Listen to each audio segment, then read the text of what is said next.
मुजफ्फरपुर के मोतीपुर थाना क्षेत्र से एक चौंकाने वाला मामला सामने आया। यहां दहेज हत्या से जुड़े एक मामले में नवविवाहिता के शव का उसके परिजनों ने पति के दरवाजे पर ही अंतिम संस्कार कर दिया।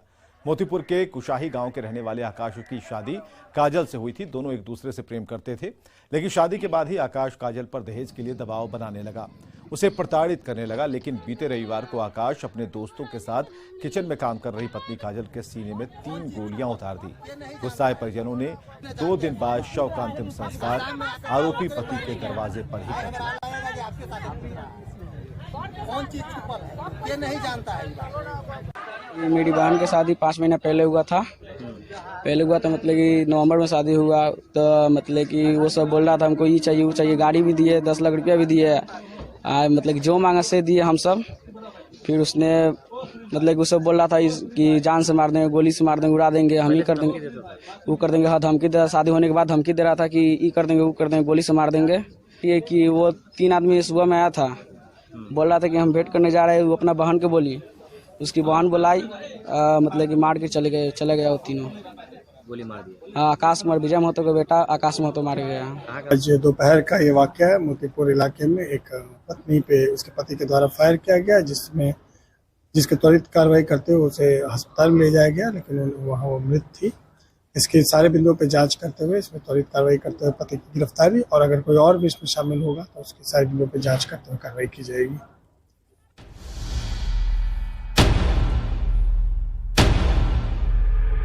सरकार की तरफ से उसके परिवार को हम सोच लिए हैं कि हम 4 लाख रुपया उसको हम मदद करें।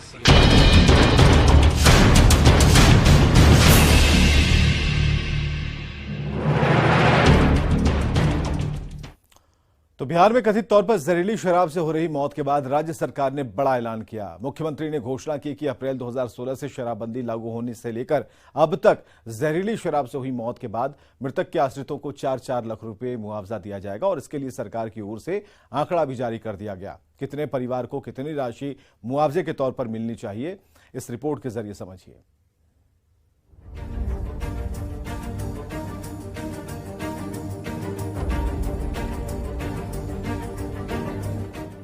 पूर्वी चंपारण में कथित तौर पर जहरीली शराब से 36 लोगों की मौत के बाद सीएम नीतीश कुमार ने बड़ा ऐलान किया।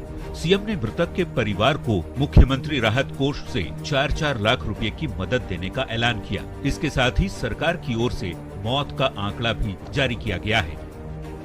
इसमें साल 2016 में शराबबंदी के बाद जहरीली शराब से हुई मौत की संख्या शामिल है। सरकारी आंकड़ों के मुताबिक 2016 से 2023 तक 199 व्यक्ति की मौत की पुष्टि की गई है, जबकि 2016 से 2023 तक 269 संदिग्ध मौत हुई, जिनकी शराब से मौत की पुष्टि नहीं की जा सकी है।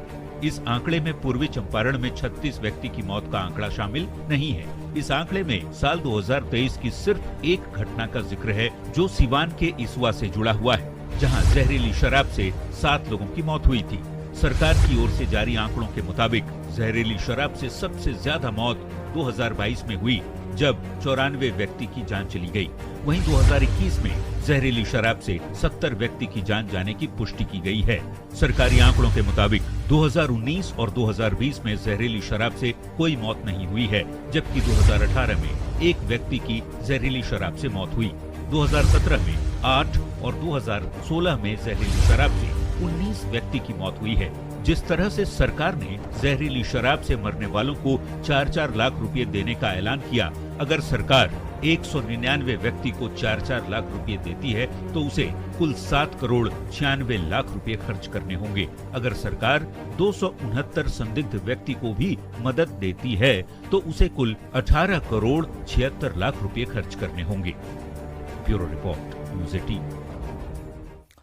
जहरीली शराब से मरने वालों के परिवार को सरकार की ओर से मुआवजे के ऐलान के बाद बीजेपी सांसद सुशील मोदी ने सरकार पर हमला बोल दिया।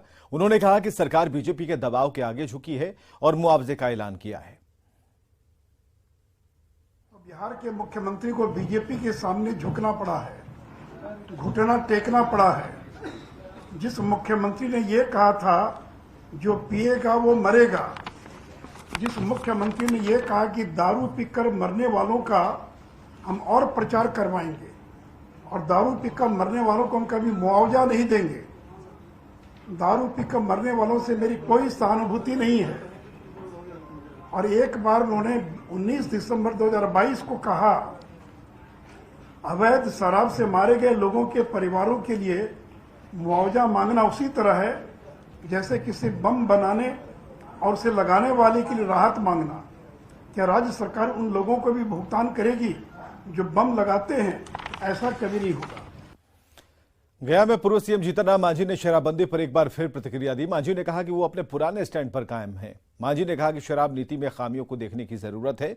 सीएम ने हमारी मांग को मान लिया है और वे कहा कि वो शराबबंदी को लेकर सर्वदलीय बैठक बुलाएंगे। और साथ ही उन्होंने यूपी में अतीक और अशरफ की पुलिस कस्टडी में हत्या को लेकर कहा कि वो वहां की लचर व्यवस्था को बता रही है।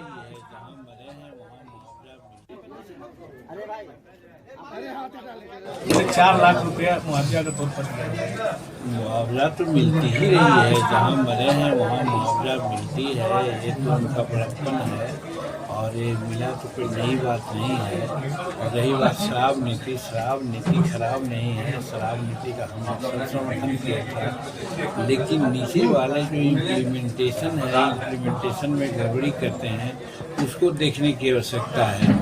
आज जितने भी इसके चलते हॉस्पिटल या जेल में हैं, तो उसमें गरीबों की संख्या ज़्यादा है और बड़े बड़े मस्केटियर्स हैं वो छूट जाते हैं। सिद्धांततः मान लिया है माननीय मुख्यमंत्री जी कि इस पर एक बार फिर सर्वदलीय बैठक को बुलाएंगे और सर्वदलीय बैठक में बातें होगी कि और आगे क्या।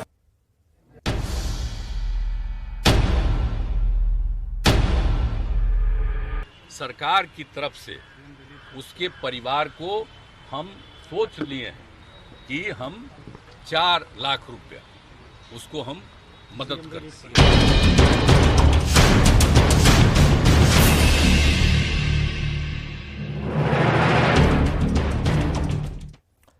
पटना के डीईओ अमित कुमार का अजीबोगरीब फरमान सामने आया। जातीय गणना के दौरान डीईओ ने छात्रों को क्लास लेने का आदेश दिया है, यानी ऊपरी कक्षा के छात्र निचली कक्षा के छात्रों को पढ़ा सकेंगे। जातीय गणना की ड्यूटी में लगे शिक्षक अपनी सुविधानुसार स्कूल आ सकेंगे और कभी भी आकर अपनी उपस्थिति दर्ज करा सकेंगे। इस दौरान उच्च वर्ग के छात्र निम्न वर्ग का संचालन करेंगे। क्लास के मॉनिटर के माध्यम से भी कक्षा का संचालन का आदेश दिया गया है। डीईओ के आदेश के बाद शिक्षक संघ का आक्रोश बढ़ गया है। सरकार ने स्कूल अवधि के बाद जातीय गणना ड्यूटी का निर्देश दिया था। ऐसे में डीईओ के आदेश के बाद शिक्षकों में असमंजस की स्थिति पैदा हो गई है।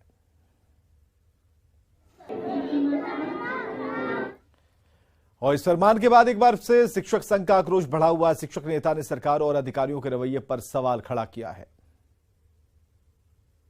एक बार आप कहते हैं कि शिक्षक एक्सपर्ट नहीं है, शिक्षक क्वालिटी वाले नहीं है, जिसके कारण हम इनकी परीक्षा लेंगे तब इनको हम राज्यकर्मी का दर्जा देंगे। और जो बच्चे पढ़ा रहे हैं, क्या वो दक्ष हैं, वो एक्सपर्ट हैं, वो क्वालिटी एजुकेशन दे देंगे? बच्चों से आप पढ़वाइए, शिक्षक को जनगणना कार्य में लगाइए और बच्चों को स्कूल में बच्चा से बच्चा पढ़ेगा तो वहाँ क्वालिटी एजुकेशन हो जाएगा। और जो शिक्षक पढ़ा रहा है उसको आप कहिए कि नहीं, अब आप बीपीएससी की परीक्षा देकर के आइएगा, तब आप योग्य शिक्षक होइएगा, तब आप क्वालिटी। बच्चा क्वालिटी एजुकेशन दे रहा है और टीचर क्वालिटी एजुकेशन नहीं दे रहा है।